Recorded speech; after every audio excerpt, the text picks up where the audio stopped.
இப்போ நம்ம வந்து டேட்டிங் ஸ்கேன் பற்றி பார்க்க போகிறோம். டேட்டிங் ஸ்கேன் யூஸ்வலி சோனாலஜிஸ்ட் 8 வீக்ஸ்லேருந்து 11 வீக்ஸ் வரைக்கும் எடுப்பாங்க. இந்த ஸ்கேன் நம்ம 2 விதமாக பார்க்கலாம். ஒன்று டிரான்ஸ் அப்டாமினல் சோனோகிராஃபி, அதாவது வயிறு வழியாக பார்க்குற ஒரு ஸ்கேன். இந்த ஸ்கேனில் பிளாடர் ஃபுல்லாக இருந்தால் தான் நம்மளால் பார்க்க முடியும். அது இன்னொரு ஸ்கேன் டிரான்ஸ் வெஜைனல் சோனோகிராஃபி, அதாவது வெஜைனா வழியாக விட்டு சோனோகிராஃபி பண்ணுவாங்க. இதில் பிளாடர் எம்டியாக இருக்கணும்.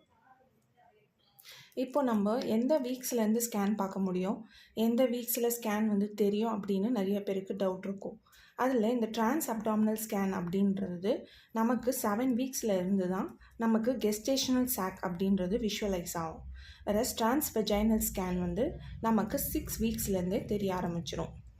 இப்போ நம்ம என்னென்ன பார்ப்போம், இந்த டேட்டிங் ஸ்கேன்னா என்ன அப்படின்னா, இந்த டேட்டிங் ஸ்கேன் ஃபஸ்ட்டு ஒரு பேஷண்ட்டு நம்மக்கிட்ட positive, UPT positive, urine pregnancy test positive, இல்லை பீட்டா ஹெச்சிஜி பாசிட்டிவ் அப்படின்னு வராங்க, இல்லை பீரியட்ஸ் தள்ளி போச்சு மேடம் 2 மாதம் அமெனோரியா அப்படின்னு வராங்கன்னா அவங்களுக்கு பண்ணுறது தான் நம்ம டேட்டிங் ஸ்கேன். எதுக்கு இந்த டேட்டிங் ஸ்கேன் பார்க்குறோம்? ஃபஸ்ட்டு என்ன அப்படின்னா, ஃபஸ்ட்டு அவங்களோட ப்ரெக்னன்சி இன்ட்ரா யூட்ரைன் கெஸ்டேஷனா அப்படின்னு பார்க்குறதுக்காக பண்ணுறோம். அதாவது யூட்ரஸ்குள்ளே இம்ப்ளான்டடாக இருக்கா. ஏன் இதை நம்ம மெயினாக பார்க்குறோம் அப்படின்னா, அவங்களுக்கு எக்டோபிக் ப்ரெக்னன்சி இருந்துச்சுன்னா அதை ரூல் அவுட் பண்ணுறதுக்கு. எக்டோபிக் ப்ரெக்னன்சினா என்னென்னா, ஃபெலோப்பியன் டியூப்பில் இம்ப்ளான்ட் ஆயிருக்கா இல்லையா அப்படின்றத ரூல் அவுட் பண்ணுறதுக்கு. இன்னொரு விஷயம் என்ன அப்படின்னா, நம்மளுக்கு ப்ரெக்னன்சி ஹார்ட் பீட் இருக்கா, பேபியோட ஹார்ட் பீட் இருக்கா இல்லையா, இல்லை அது ஒரு மிஸ்ட் அபார்ஷனா அப்படின்னு சொல்லி பார்க்குறதுக்காக நம்ம இந்த ஸ்கேனை பண்ணுறோம்.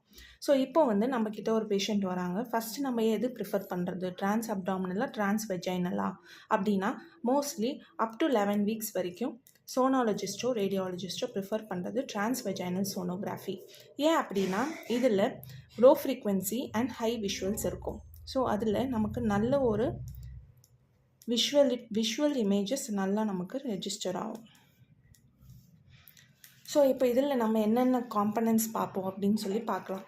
ஃபஸ்ட்டு நம்ம பார்க்க போகிறது கெஸ்டேஷனல் சாக் டயாமீட்டர். அப்படின்னா ஒரு சாக்கோட டயாமீட்டர், கம்ப்ளீட் டயாமீட்டர் எவ்வளோ இருக்குது அப்படின்னு சொல்லி நம்ம பார்ப்போம். இன்னொன்று நம்ம பார்க்க போகிறது சிஆர்எல். இன்னொன்று நம்ம பார்க்க போகிறது நேசல் போன். இன்னொன்று நம்ம பார்க்க போகிறது நேசல் டிரான்ஸ்லூசன்சி.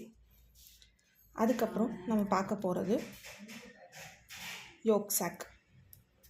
அதுக்கப்புறம் நம்ம பார்க்க போகிறது எம்ப்ரியோ. அதுக்கப்புறம் நம்ம பார்க்க போகிறது எஃப்ஹெச். இப்போது நமக்கு எந்த கெஸ்டேஷனல் ஏஜில் நமக்கு பேஷண்ட்ஸ் வராங்க அப்படின்றத பொறுத்து நமக்கு ஒரு பேராமீட்டர்ஸ் மாறும்.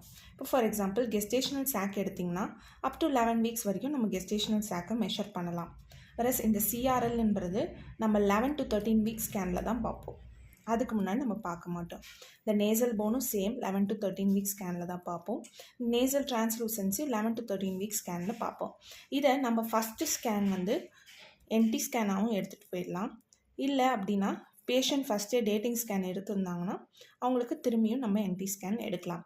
நிறையா பேருக்கு 3 months அமெனோரியாவுக்கு அப்புறம் தான் அவங்க ப்ரெக்னெண்ட்டாக இருப்பாங்கன்னே வரும். அப்போ அவங்க ஃபஸ்ட்டு விசிட்லேயே நம்ம CRL, nasal phone and nasal டிரான்ஸ்லூசன்சி பார்த்து நேசல் என்டி ஸ்கேனை முடிச்சிடலாம். வேறஸ் இப்போ ஃபஸ்ட் டைம் நம்மக்கிட்ட வராங்க, 2 months அமெனோரியா தான் சொல்கிறாங்க, அதாவது 8 வீக்ஸ் அப்படின்னா நம்ம மெயினாக பார்க்க போகிறது கெஸ்டேஷனல் சாக்கு, யோக் சாக் இருக்கா, எம்ப்ரியோ இருக்கா, எஃப்ஹெச் இருக்கா அப்படின்றது தான் நம்ம மெயினாக பார்க்க போகிறோம். இப்போ கெஸ்டேஷனல் சாக்கு எதுக்காக பார்க்குறோம் அப்படின்றது மெயினாக பார்க்குறது, கெஸ்டேஷனல் சாக்கோட மீன் சாக் டயாமீட்டர் மோர் தென் 20 mm இருக்குது, ஆனால் எம்ப்ரியோவோ எஃப்ஹெச்ஓ இல்லை அப்படின்னா அது மிஸ்ட் அபார்ஷன். வேறஸ் இப்போ யோக் சாக் இருக்குது அப்படின்னா நம்ம யோக் சாக்கு அது மோர் தென் 7 mm இருக்குது அப்படின்னா அது மிஸ்ட் அபார்ஷன். ஏன்னா யோக் சாக்கோட டயாமீட்டர் 7 mmக்கு மேலே போயிடுச்சு, ஆனால் எஃப்ஹெச் இல்லை அப்படின்னா அப்போவும் அது மிஸ்ட் அபார்ஷன். எம்ப்ரியோ இருக்குது அப்படின்னா நம்ம அடுத்து எஃப்ஹெச் இருக்கா அப்படின்னு சொல்லி பார்க்குறது. FH up to 5th month வரைக்கும் 170 வரைக்கும் கூட இருக்கலாம். It's not a issue. இப்போ நம்ம எஃப்ஹெச் எப்போவுமே கேல்குலேட் பண்ண மாட்டோம். ஏன்னா நமக்கு எஃப்ஹெச் எப்போவுமே 3rd trimester அண்ட் 2nd trimesterல தான் இம்பார்ட்டண்ட்டாக இருக்கும். ஸோ மெயினாக ஃப்ரெண்ட்ஸ், டேட்டிங் ஸ்கேனில் நம்ம பார்க்குற மெயின் இம்பார்ட்டண்ட்டான ஒரு விஷயம் gestational sac, yolk sac, embryo, and F H இருக்கா இல்லையா அப்படின்றது தான். தேங்க்யூ.